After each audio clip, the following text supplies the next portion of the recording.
Okay, so today is June 15th, halfway through the class. Only a couple more weeks left. We're moving into the realm of argumentation for our essays. So today we're going to talk about elements of argumentation, like we've done per each essay, establishing the various elements that are required to write these essays. So this week we're going to focus on the elements of argumentation in hopes of crafting our own rough draft to submit to Blackboard by midnight on Wednesday. With regard to topics, I leave complete artistic license up to you. You can choose whatever topic you wish, but like the expository essay topic, the best and most, I think, evocative subjects are typically the ones that are timely and therefore urgent, as they have great bearing on our daily lives and decision-making habits. I think, too, your topic for the argumentative essay should not subscribe to outdated sort of ideas or what we call tropes, such as abortion, slavery, gender roles, death penalty. We wouldn't want to choose a topic that simply uh, has been argued and re-argued throughout history. We want to sort of try to pick something new.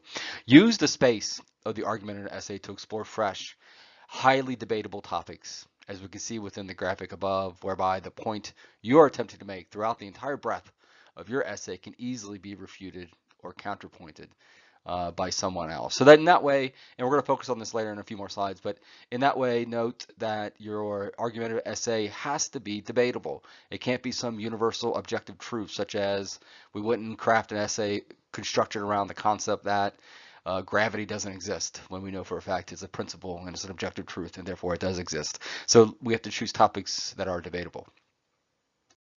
Okay, basic structure of argumentative paper. The basic structure of the argumentative essay is not a far excursion from the territory of the expository that we just had written.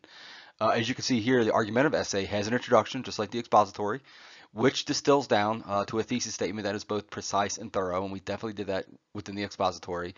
And even, I would say, and most of you did this, is right next to your thesis statement, just tack on an extra half a sentence that summarizes the points that you're going to make within the essay.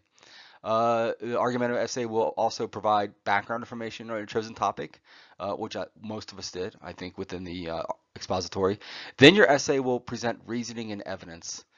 We did that as well within the expository, so we're definitely doing that in the argumentative. However, the argument essay takes the expository essay a step further, as it offers what's called counterpoint by addressing the other side of the argument. Then, of course, it ends with the conclusion.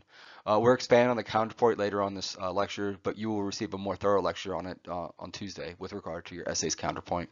Uh, Note too, where the expository was just giving information, informing the reader about a process or a definition or a compare and contrast. Uh, the argumentative essay has to have a thesis statement that's very strong and deliberate in stating what are you going to argue on behalf of, and then it has to present evidence to that argumentation. So your language could be a lot stronger, showing that you are on one side of an argument within this essay, whereas uh, within the expository, we had to be very careful not to use language that qualified any sort of point we were trying to make. Okay, as you can see here, elements of argumentation. Just a quick note, this paper, like the rest of our papers, essays within this class will be 3 to 5 pages double spaced, Times New Roman, 12-point font, 1-inch margins, the same headers with your last name, the page number, top right-hand corner, then your name, my name, the class, and then the date in the top left-hand corner. And then, of course, it's going to have a title. So MLA formatting, nothing new. It will have, this is kind of new, it will have 4 in-text citations that correspond to 4 works cited entries.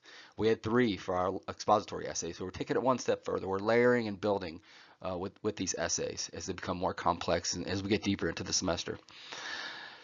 The argumentative essay will attempt to persuade a reader or listener on the chosen topic. So it's very important that you are persuading. You can fully relinquish yourself and open up the reins of persuasion, whereas you could not do that within the expository essay. So you definitely need to persuade the reader on your chosen topic.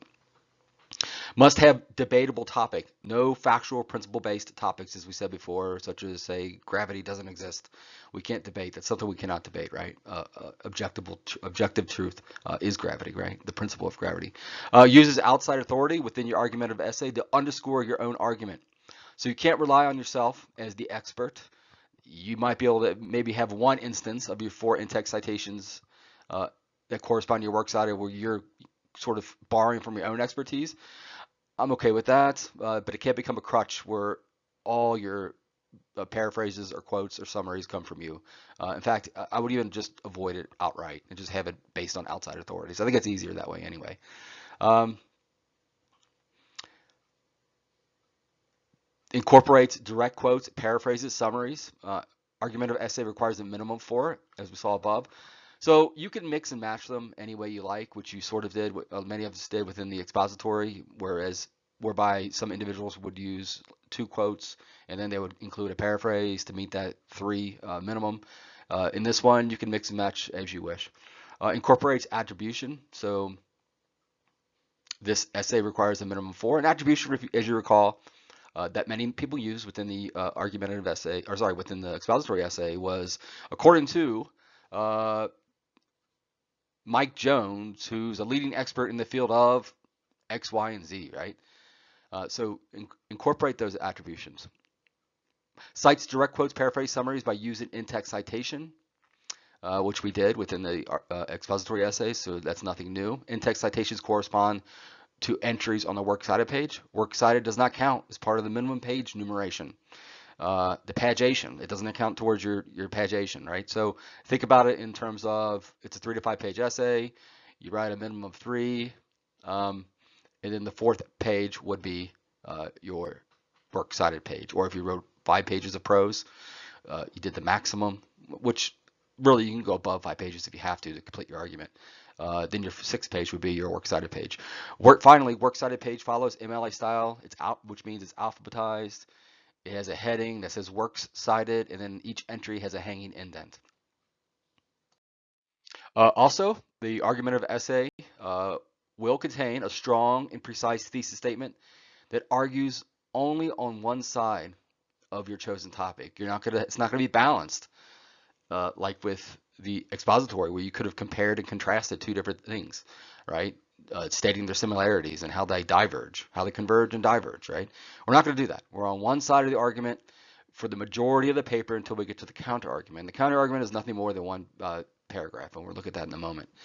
So here we go, counter argument. We'll incorporate a counter argument or counterpoint, whereby you concede an opposing viewpoint, then you refute or counter it by showing its inherent flaws, its shortcomings, its myopic nature, its prejudices, its narrow-mindedness, etc.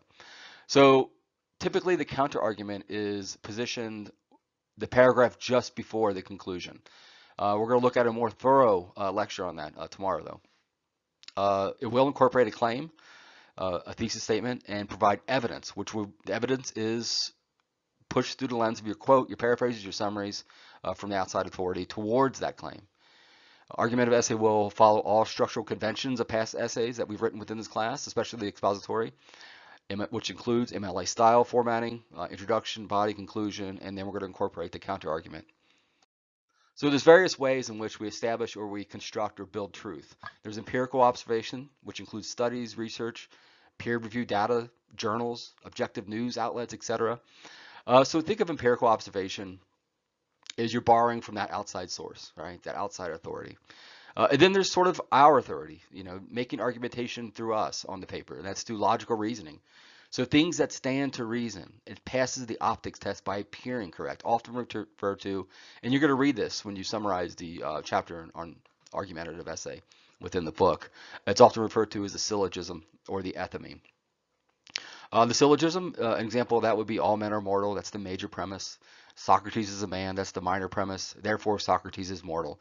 That's the conclusion. You could see there's inherent truth within those three statements and how they are sort of three pillars that support each other.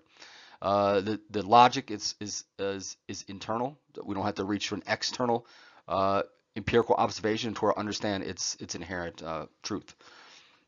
The etheme is the same thing, but it omits the major premise. Okay, types of argumentative appeals. We have 3 of them, but I've added a 4th because we see this sometimes within writing, within movies, within any type of writing, really. It exists, the idea of bathos, but we'll look at that in a moment. So our papers would definitely contain logos, an appeal by way of logic to the reader. It logically makes sense. Ethos and appeal by way of authority. That's going to be one of the major pillars that we're going to ride on, uh, right within our essays, reaching out to that outside authority in order to establish truth within our own paper. Pathos, an appeal by way of emotion. Hopefully that would be one of them we use with great economy. Pathos. And of course, with even greater economy, we would use pathos. And that's an overt appeal to pathos or emotion. Within our paper, we have a claim, the thesis statement. So one example would be all Canadians should learn a second language. To that claim, we must provide evidence, a quote, a paraphrase, a summary from an outside authority that establishes or underscores our own thesis statement, always reaching back to the thesis statement. An example might be the primary reason all Canadians should learn a second language, according to English 252 at Medicine Hat College, is we would establish a quote, a paraphrase, or a summary, reaching from an outside authority in order to establish our claim or our thesis statement. Things to consider when you're crafting the argumentative essay, rough draft, and then polishing it up for the final draft, kind of parallels what we talked about within the expository essay, and that is, of course, the first one is scope. How large of a swath of the landscape do you want to argue on behalf of within these essays? Do you want to center it around all of Canada, all of North America, all of Alberta, all of Western Canada, all of Medicine Hat? How small, how large do you want to make the scope of your argumentation? Who is the audience? The audience is going to dictate what your background information is going to contain, right? Think about who the audience is. Therefore, we never presume that the audience has complete understanding of what the topic actually is. So we have to provide background information in order to give us proper footing within the argumentation. Avoidance of pathos and bathos, which we covered in the prior slide. Argument addresses a topic that is timely plus relevant, and this equals urgent. And I told you before, the most evocative type of writing, whether it's expository or argumentation, needs to address the relevant and timely and urgent nature of your topic. Think about the hierarchy of your argumentative points. When you sit down to craft your summary, with hopefully it was in great connection with your thesis statement, great proximity towards it. Think about the points that you want to make, the ones you want to mention first, second, third, or fourth, and think about which one you want to mention first in that hierarchy. It would be most likely your strongest point, right? And you would end with your weakest point. And if you meet the minimum standard for the threshold of what the page numeration is for this essay, I would say drop your weaker point before you get to the counterpoint. And be sure also, a major thing to consider would be the topic must be debatable. Remember, no objective truths within this. We're reaching out to something that's highly debatable that has two sides, and you pick one. Okay, let's go ahead and look at another example. This one also is a student essay that was submitted a couple years ago. So it has the proper MLA formatting, as we can see here. Student's name to the top left, my name, the name of the class. You can abbreviate the class ENGL 252, or as we see here, the long title, English 252. And then the date in this specific MLA format, the day, the month spelled completely out, and then the year. And then the top right-hand corner, we have last name, space, page number, and that page number must advance. Is each page advances as well, not page one on every page. And then directly after the date, we get one space, right, as you can see here. Then we get the centered title of your essay. And if you remember, with the expository essay and even the personal essay, the title of the essay has to have something to do with the content. It can't be randomly placed. So let's go ahead and read this. Fabricated suffering. So it's an evocative, sort of interesting, even ambiguous title, which sparks some sort of want or need to delve into the essay itself in order to answer what this actual title actually means. So clothing plays a special role in our everyday lives and allows us to express individuality. We communicate to others a little about ourselves by the clothing we wear. Fashion designer Ursula de Castro described clothing as, quote, our chosen skin. While clothing does have value, it could be argued that the fashion craze has gone too far. The production and consumption of clothing in North American and European countries is at a higher rate than ever before, while the price of clothing continues to drop. This shift in the fashion industry is known as fast fashion. Big brand corporations have mastered the formula of profit by enticing customers to shop often while cutting corners on production costs. Companies are able to lower the price of their product by outsourcing overseas. Today, 97% of our clothing is made in third world countries. Retailers are now bringing new lines of clothing in every week rather than replenishing old stock, changing the old 2 trends a year to now 52 trends a year. This mixture of cheap prices, new trends, and powerful advertisement has increased America's clothing consumption by 4,000% in the last 20 years. This extreme level of production and consumption comes at a high price, a price many consumers are unaware of. This essay argues that the fashion industry is broken and unsustainable as companies disregard the well-being of their outsourced workers and our planet. Okay, so this individual was able to give us some background information of what's going on in terms of the trend within fashion. It even given us a word to work with, fast fashion, right, and defines that for us. So we have an understanding of it moving forward when she mentions it again. Uh, she gives us some really hard stats, right? Some quantitative truth that she's given us, such as the 97% of our clothing is made in third world countries. I think that number is astonishing. And even more so is our clothing consumption has increased in America by 400% in the last 20 years. Her in-text citations are correct. We got Morgan et al. Remember, the only time we're going to use punctuation within an in-text citation is when we use et al., the period after all. So that's all correct. And then the punctuation is after the in-text citation. Most of us gotten that right. And then she gives us, the first paragraph distills down to the thesis statement that's very precise and thorough. This essay argues that the fashion industry is broken and unsustainable. I know which side this individual who wrote this essay falls on the argument on her argument, right? She's against this idea of fast fashion. As companies disregard the well-being of their outsourced workers and our planet. Let's go ahead and read some of the body of the essay. Many of us have a connection to the clothes we wear, yet we are so disconnected from the people who make them. Research documentary The True Cost estimated there to be 60 million garment workers around the world, 85% of these workers being women. Some people might see this as a positive thing. Aren't we helping the less fortunate by supplying them with jobs? The more business we can bring to these countries, the more their economy can grow and develop. It could be argued that globalization is connecting us on an international scale. But the truth is, our world has never experienced such high levels of inequality. Garment factory workers are some of the lowest paid employees in the world. Big brand agencies come to these countries to exploit their lack of labor laws, no set minimum wage, and desperate need for work. A research study conducted by the Microfinance Opportunities found the average garment worker in Bangladesh worked 60 hours per week, making the equivalent of 45 cents Canadian an hour.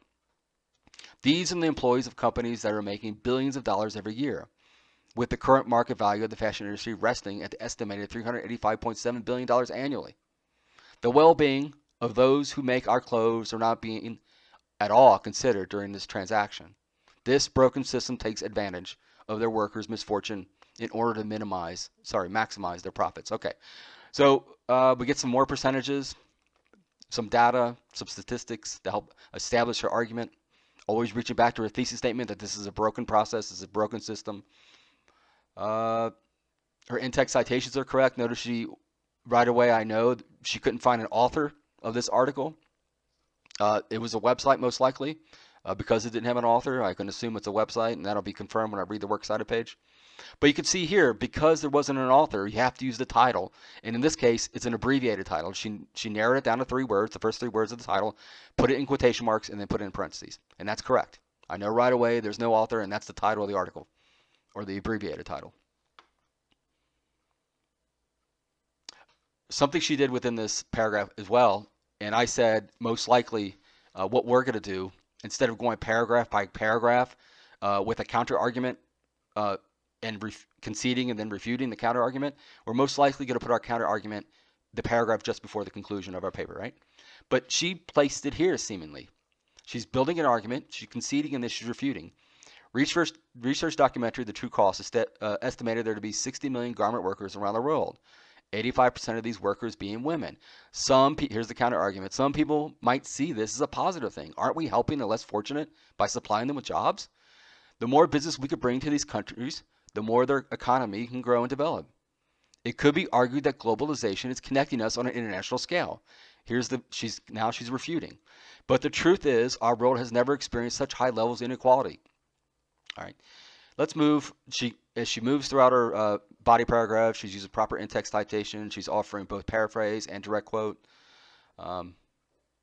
She's given attribution with regard to the expertise of these individuals. How are they an expert within this field?